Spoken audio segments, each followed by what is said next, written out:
Alright, ladies and gentlemen, I'm here on this show to talk about NFL news and all the other news from the world of sports. So let's get right into it.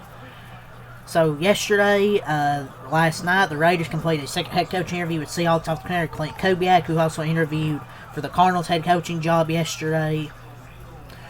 ESPN purchase of NFL Network and other league digital assets have been finalized after government regulators approved the transaction.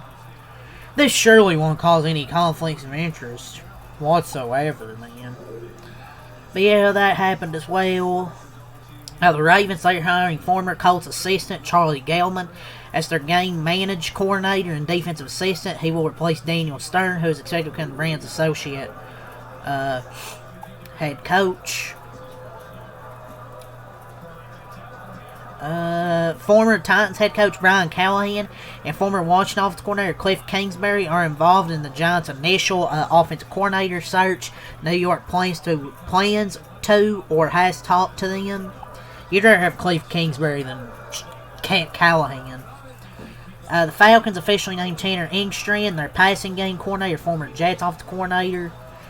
After meeting Saturday with Las Vegas and Arizona Seahawks offensive coordinator Clint Kubiak, he intends to try to work out a deal to become the next head coach of the Raiders. So this, in the Super Bowl next week, will be his last game as the offensive coordinator of the Seahawks. No deal can be finalized until after the Super Bowl, but he wants to coach the Raiders, and they want him to be their head coach. Now it's a matter of time before the two sides can formalize a deal. So with the Raiders locating their coach, the Arizona Cardinals were the last team to make a head coaching decision. Their finals were Mike LaFleur, Anthony Weaver, and Raheem Morris. So 2024 Ryan Grubb, 2025 Clint Kubiak. We'll see if the Seahawks offensive coordinator will be in 2026. But what Clint Kubiak will be stepping into, you get the number one at Heisman. So he steps into a projected $90 million cap space, the number one overall pick with a chance to select Fernando Mendoza. You got Ashton Jeanty, Brock Bowers. Tom Brady's part of that ownership group. $90 million of cap space. Well, they need to bring in an offensive line. They need to pay some, for sure. And you got Max Crosby as well if he doesn't leave. But yeah, they expect to hire Clint Kubiak if they can get a deal done for the Super Bowl. The Arizona Cardinals are targeting Rams offensive coordinator Mike LaFleur as their next coach. The two sides are working to finalize a 5-year deal. So they were probably trying to get Kubiak, but they had to get Mike LaFleur. He has potential. We'll just have to see if it works out with Arizona. But yeah, now that Matt is in Green Bay, and now Mike is going to land in Arizona. So that's your head coaching landscape. Joe Brady, Mike McCarthy, Jesse Minter, John Harbaugh, Kevin Stefanski, Jeff Hafley, Robert Saleh, Todd Monken, Mike LaFleur, and Clint Kubiak. I see a lot of people complaining, oh, it's white coaches, man, there's no black coaches. Stop with the race baiting crap. Here we go again with this nonsense. Oh, black coach didn't get hired. Black coach didn't get hired. Who cares what their skin color is? Black, white. If they're a good coach, they're a good coach. Man, stop trying to get these coaches hired just because of their race. It's like every hiring cycle. It's like, oh, they did hire a black coach. Who cares, man? Who cares? I don't know. It's this day and age, people all they care about is skin color for a head coach. I could care less what skin color my coach is. Black, white, I don't care. As long as they're a good coach, they're a good coach. Everybody's freaking complaining about it. The Dolphins, they will hire Sean Duggan as their defensive coordinator. You have Adam Schefter retweeting shit about it. Like, shut up, man. It's all these people care about in sports now is race. Who cares what race someone is? My God, it frustrates me. But the next one, here you go for the people complaining. The 49ers are set to hire former Falcons head coach Raheem Morris as their next defensive coordinator. Morris is expected to replace Robert Saleh, who was hired as the Tennessee Titans head coach. For the people complaining, here you go. You get Raheem Morris as the 49ers defensive coordinator for the people fucking complaining. think it's a really good hire here. A good defensive mind. I think it's a really good move here. Defensive coordinator, I think, is where he belongs. Not as a head coach. I just don't think he's a great head coach. Like 8-9 is the ceiling. Like, he's a good defensive mind. I think it's a good move for San Francisco. The Cardinals have officially hired Mike LaFleur as their head coach, agreeing with him on a 5-year deal. So Sean McVay will have to go get a new offensive coordinator. The Vikings are hiring Ryan Nelson as defensive run game coordinator. Nelson is a former Falcons Jaguars DC who spent this past season as Bills defensive assistant. And then Schefter's, I just want to talk about it. Schefter's like retweeting this shit where there's people complaining, oh, the coaches, man, only 10 vacancies, not one black hire. Darius Butler said. And Schefter's done for retweeting this shit too. And here it is, the tweet crying about this. You hire based on skill. No matter what race they are, man. One thing from JP Football today, Vic Fangio's future with the Eagles is kind of like uncertain. The Eagles actually even considered Jim Schwartz and Jonathan Gant DC because of a retirement scare from Vic Fangio. So that's one thing here from JPA Football. The Browns are expected to hire Mike Bajakian as the quarterback's coach, sources tell the Insider. So the Todd Monken lieutenant lands in Cleveland.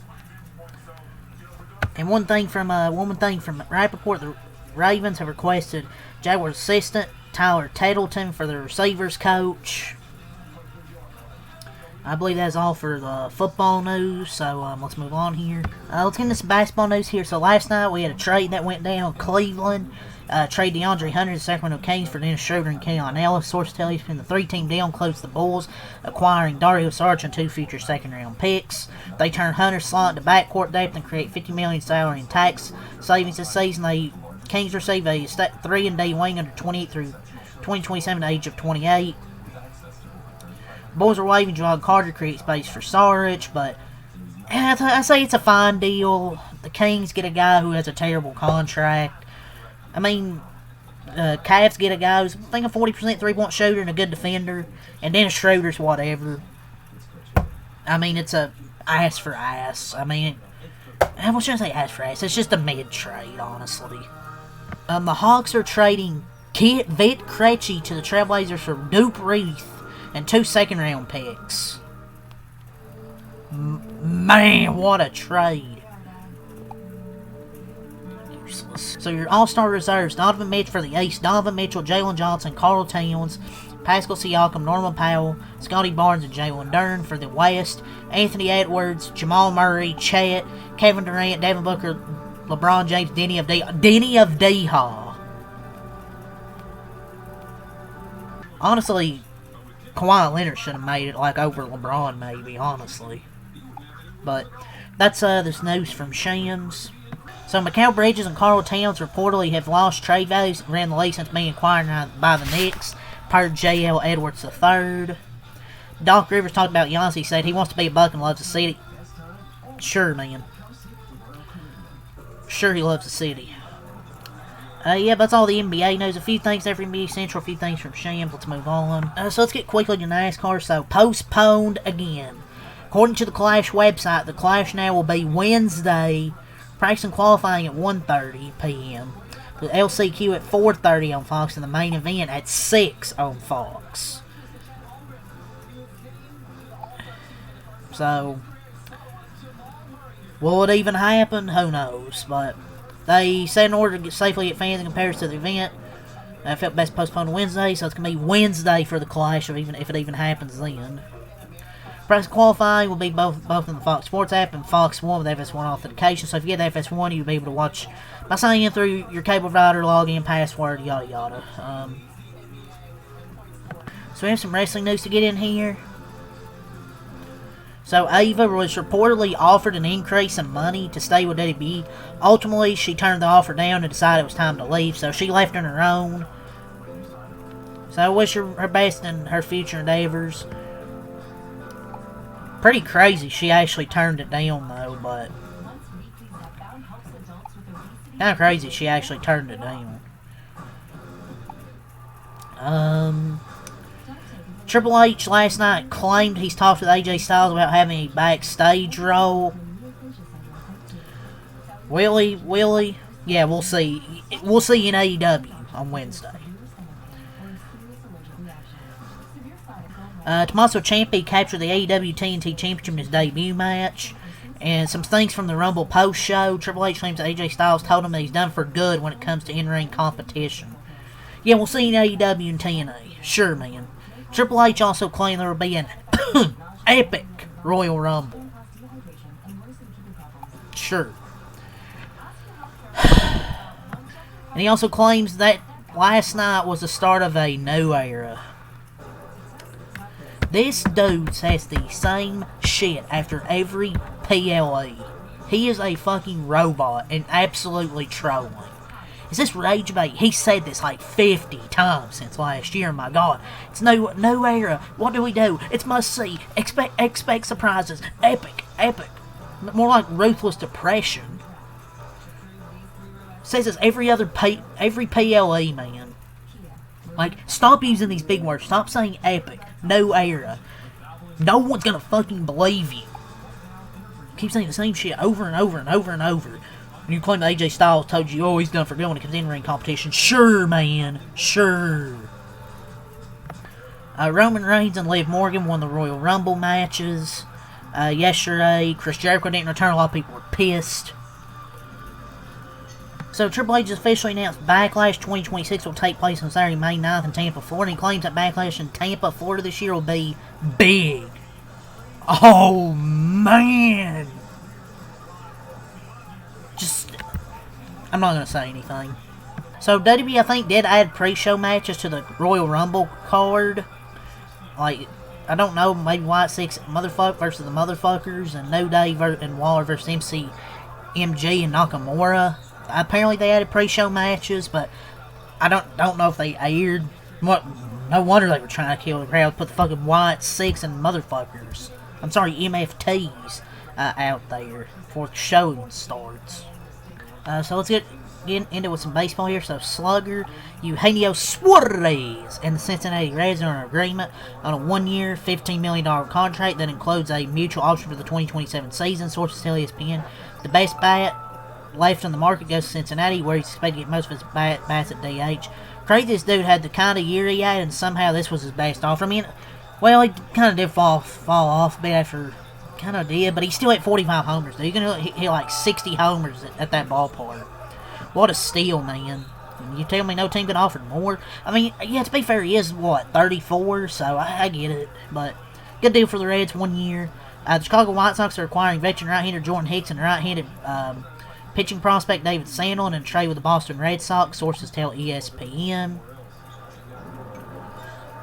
Outfielder Jose Siri and the Los Angeles Angels are in agreement on a minor league deal. Hey Siri, it's not you're not. I think that's it. So yeah, that's all I have to say for the world of sports, all the news from today. Yeah, leave a like, subscribe for more. Next time out. Peace.